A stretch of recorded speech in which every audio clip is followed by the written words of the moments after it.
শালা বৌদিটা কত সুন্দর দেখতে ছিল, আর মেয়েটাও কত কিউট।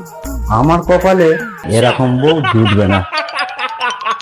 তুই রাগ করছিস কেন? তোকে আমি খুব সুন্দর করে সাজিয়ে দেবো আমার সোনা মা। সোনার দামটা কত সেটা জানো? বৃষ্টি যখন পড়ে রে তোমায় মনে পড়ে রে, বৃষ্টি যখন পড়ে। কি হলো, তুমি দোকান থেকে তো কি ভাবছো? ভাত ফাত খাবে না? আরে ভাত তো খাবোই।